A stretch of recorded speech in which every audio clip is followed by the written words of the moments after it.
Danish. I hope you all are fine at home. It is your sixth lecture of physics. In our last lecture, we have studied about vernier caliber. Today, we will study about screw gauge. As vernier caliber, screw gauge is also a length measuring instrument. जैसे हमने पढ़ा था कि vernier calibre भी length को major करने के लिए इस्तेमाल होता है और वो एक लेंथ मेजरिंग इंस्ट्रूमेंट है जिसका लीस्ट काउंट हमने पढ़ा था कि 0.1 मिलीमीटर और 0.01 सेंटीमीटर था. वैसे ही स्क्रू गेज जो है, screw gauge an instrument that is use to measure small length with accuracy greater than a vernier calibre.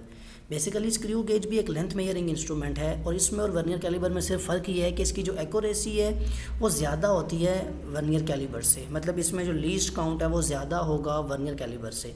कल हमने ये देखा था कि वर्नियर कैलिबर का जो लीस्ट काउंट था वो आपका जो मीटर रूल है उससे ज़्यादा था. मतलब मीटर रूल का 1 मिलीमीटर का लीस्ट काउंट था, वर्नियर कैलिबर का 0.1 मिलीमीटर और 0.01 सेंटीमीटर का था. तो हम देखेंगे कि स्क्रू गेज कैसे काम करता है, किस शेप का होता है और इसमें इसका लीस्ट काउंट क्या है, इसका ज़ीरो कैसे होता है. सब चीज़ें सेम वही वर्नियर कैलिबर वाली ही हैं. तो सिर्फ इसकी रीडिंग है. इसमें कहता है कि it is also called as micrometer screw gauge. इसको हम माइक्रोमीटर स्क्रू गेज भी कहते हैं. A simple screw gauge consists of a U-shaped metal frame with a metal stud at its one end as shown in figure. नीचे आपको figure में दिखा देता हूँ. ये इसकी फिगर है कि जो स्क्रू गेज होता है वो एक यू शेप का मेटल फ्रेम होता है जिसमें मेटल स्टड लगा होता है और वो मेटल स्टड जो है वो फिक्स होता है, वो कभी मूव नहीं करता. और एक हॉलो सिलेंड्रिकल स्लीव होती है जिसके मिलीमीटर स्केल होता है उसके वजह से. ये है आपका circular scale, hollow cylindrical scale, जिसमें मिलीमीटर के स्केल्स हैं. बेसिकली ये वर्क कैसे करता है कि जब भी आपने किसी चीज़ को मेजर करना हो तो ये आपका जो स्पिंडल है ये मूव होता है आगे पीछे. और ये मूव तब होता है जब हम इस रैकेट को मूव करते हैं. जब ये रैकेट को हम मूव करेंगे तो हमारा स्पिंडल जो है या इधर मूव होगा या फॉरवर्ड करेगा, या बैकवर्ड या फॉरवर्ड. तो हम क्या करते हैं, हम इस लॉक को ओपन करते हैं, यहाँ पे अपनी कोई भी चीज़ प्लेस करते हैं, इस रैकेट को ओपन करते हैं और जहाँ दोबारा हमें रैकेट को क्लोज़ करना होता है अब इसको हम प्रेस करते जाएंगे, फॉरवर्ड करते जाएंगे तो ये स्पिंडल आगे मूव होती जाएगी. जब स्पिंडल मूव होगी तो वो चीज़ यहाँ पे परमानेंटली लॉक हो जाएगी. इसको हम लॉक कर देंगे. उसके बाद हम चेक करेंगे कि वो रीडिंग कितनी आ रही है, कौन सी रीडिंग कहाँ मैच कर रही है. ये बेसिकली कहलाता है कि हमने स्क्रू गेज से कैसे वर्क करना है. बेसिकली ये जो वर्नियर कैलिबर और स्क्रू गेज हैं ये लेबॉर्ट्री में हम यूज़ करते हैं डिफरेंट चीज़ों का डायामीटर मेजर करने के लिए. जो बिल्कुल स्मॉलर चीज़ें होती हैं हमारे पास उनका डायामीटर मेजर करना हो. जैसे आपके पास अक्सर वायर्स होती हैं. अब वायर की लेंथ तो मेजर करना मीटर रूल का काम है कि एक वायर कितनी लंबी है. जैसे अपने घर से लेके आप किसी दूसरे रूम तक एक वायर लगाते हैं तो उसकी लेंथ तो आप इजीली मेजर कर सकते हैं कि उसकी कॉपर की अगर कोई वायर है तो उस कॉपर की वायर की लेंथ तो मेजर करना आसान है कि कितने मीटर है या कितने इंचेस है. अगर कहा जाए कि उस कॉपर की वायर का डायामीटर मेजर करें तो वो डायामीटर मेजर करने का तरीका या वर्नियर कैलिबर है या आपके पास स्क्रू गेज है. दो ही हैं, इसके अलावा कोई मतलब बाकी भी आपके इंस्ट्रूमेंट हैं लेकिन आपके लेवल पे वो यूज़ नहीं होते. तो वर्नियर कैलिबर और स्क्रू गेज बेसिकली लेबॉर्ट्री में यूज़ होने वाले वो इंस्ट्रूमेंट हैं जिनकी मदद से हम डिफरेंट काइंड ऑफ जो हमारे पास डिफरेंट चीज़ें हैं उनका डायामीटर हम मेजर करते हैं, जिसको लेंथ में मेजर करते हैं हम मीटर्स में, मिलीमीटर्स में, सेंटीमीटर्स में. तो ये भी एक लेंथ मेजरिंग इंस्ट्रूमेंट है वर्नियर कैलिबर की तरह. जो इस तरह वर्क ऐसे करता है कि यहाँ पे हमें कोई भी चीज़ अगर रखनी हो तो हम रैकेट को मूव करते हैं. रैकेट के मूव करने से ये स्पिंडल मूव होता है और यहाँ पे वो चीज़ परमानेंटली आके लॉक हो जाती है. फिर हम रीडिंग को मेजर करते हैं. आगे पढ़ते हैं इसके बारे में. इसके बारे में ख़ास बात ये है कि the spindle moves 1 millimetre along the index line. जो स्पिंडल है 1 मिलीमीटर मूव करता है. This distance is called the pitch of the screw gauge. इसमें जो स्क्रू गेज की पिच है वो 1 मिलीमीटर है क्योंकि जो स्पिंडल है आपका ये 1 मिलीमीटर मूव करेगा. जब इस रैकेट को आप एक दफ़ा मूव करेंगे तो ये स्पिंडल की जो मूवमेंट है वो कितनी होगी, 1 मिलीमीटर की मूवमेंट होगी. कि जब भी आपने रैकेट को ओपन किया या क्लोज़ किया, मतलब स्पिंडल बैकवर्ड मूव करे या फॉरवर्ड मूव करे, जब भी मूव करेगा तो 1 मिलीमीटर के डिस्टेंस से मूव करेगा. मतलब आपने रैकेट को एक दफ़ा मूव किया तो ये 1 मिलीमीटर बैक की तरफ आ गया. आपने इस तरफ मूव किया तो आपका जो स्पिंडल है वो फॉरवर्ड मूव हुआ कितना, 1 मिलीमीटर. इसलिए इसको जो है कहते हैं pitch of the screw gauge, pitch of the spindle भी कहते हैं.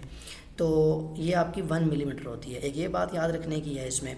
इसके बाद आपको बताया गया कि द थिम्बल हैज़ 100 डिवीजन्स. इस थिम्बल में 100 डिवीजन्स होती हैं, ये लगी हुई हैं. ये आपकी जो सर्कुलर स्केल है इसमें 100 डिवीजन्स होती हैं और ये सर्कुलर स्केल को शो करता है. As thimble completes 1 rotation 100 division pass the index line the thimble moves 1 millimetre along the main scale. तो जब आपका इसको जब आप मूव करवाते हो, जब ये थिम्बल आपका मूव करता है रैकेट को मूव करने से, तो ये सर्कुलर स्केल एक पूरी रोटेशन कंप्लीट करता है 100 डिवीजन्स की, तब जाके आपका स्पिंडल मूव करता है आगे की तरफ। तो इस तरह से ये काम करता है। अब इसमें सबसे मेन चीज़ ये है कि आपकी जो थिम्बल है वो 1/100, क्योंकि इसकी 100 रीडिंग्स हैं। अब आपको समझ आ रही होगी कि जो वर्नियर कैलिबर है उसके वर्नियर स्केल के ऊपर 10 डिवीजन्स थी, और ये जो वर्नियर स्क्रू गेज है इसके सर्कुलर स्केल के ऊपर 100 डिवीजन्स हैं। तो इसीलिए हम कहते हैं कि इसकी जो लेंथ मेजरिंग है वो ज़्यादा एक्यूरेट है, इसकी एक्यूरेसी ज़्यादा है वर्नियर कैलिबर से, क्योंकि उसमें 10 डिवीजन्स होती हैं वर्नियर स्केल में और इसके सर्कुलर स्केल में 100 डिवीजन्स होती हैं। यही रीज़न है कि इसका लीस्ट काउंट भी ज़्यादा होगा। आगे आपको बताया गया है least count of a screw gauge can also be found as given below. अगर आपने लीस्ट काउंट फाइंड करना है स्क्रू गेज, जैसे फार्मूला हमारे पास वर्नियर कैलिबर का था, ऐसे ही हमारे पास स्क्रू गेज का फार्मूला भी है, और वो ये है कि least count is equal to pitch of the screw gauge divided by number of division on circular scale.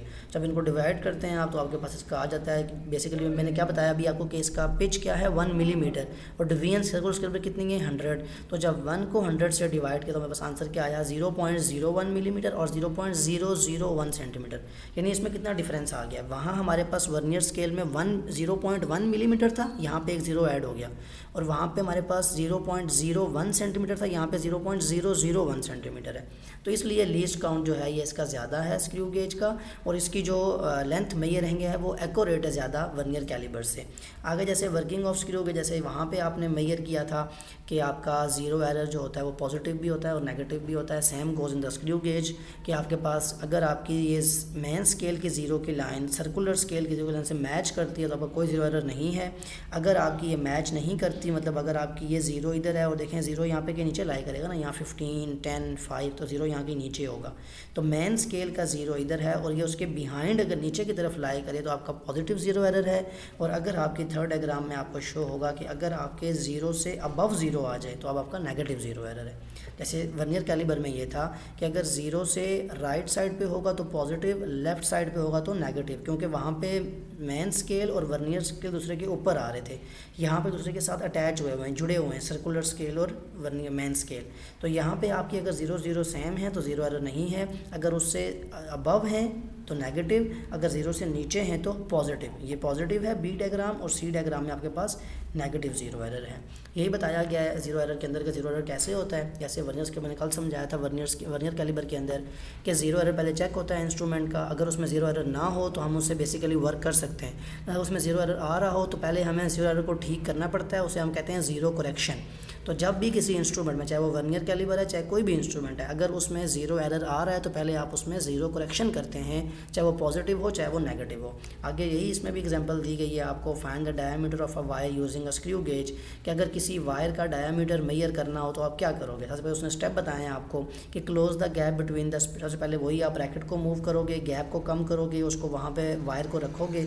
जब वायर वहाँ ये रखी हुई है वायर, जब वहाँ वायर प्लेस हो जाएगी तो अपनी रीडिंग को मैच करोगे। और जैसे हमने लास्ट एग्जाम्पल में किया था कि आपने उस ज़ीरो करेक्शन करनी है, पहले उसके लीस्ट काउंट से मल्टीप्लाई करके जब उसको ऐड करेंगे तो आपके पास आपकी रीडिंग आ जाएगी, जो आपके वायर की रीडिंग है कि 1.61 मिलीमीटर। तो आज आपका जो लेक्चर था वो ये था कि आपने स्क्रू गेज के टॉपिक को वर्नियर कैलिबर के साथ मिला के दोनों को इकट्ठे पढ़ना था कि दोनों को समझ आ जाएगी। आपको दोनों लेंथ मेजरिंग इंस्ट्रूमेंट हैं, दोनों का अपना अपना लीस्ट काउंट है। जब आप दोनों टॉपिक्स को, वर्नियर कैलिबर को भी और स्क्रू गेज को भी जब अच्छे से आप पढ़ेंगे और सुनेंगे, आपको दोनों में नजर आएगा कितनी जो है वो सेम चीज़ें हैं इनके अंदर, सिर्फ लीस्ट काउंट का डिफरेंस है और इनको यूज़ करने का डिफरेंस है। बाकी दोनों एग्जांपल्स को अच्छे से आप समझें, इनको रफ कॉपी के ऊपर 2-3 दफ़ा लिखें ताकि आपको आइडिया हो कि वो कैसे एग्जांपल को सॉल्व कर रहा है। अपना बहुत सा ख्याल रखें। Take care of yourself. अल्लाह हाफ़िज़।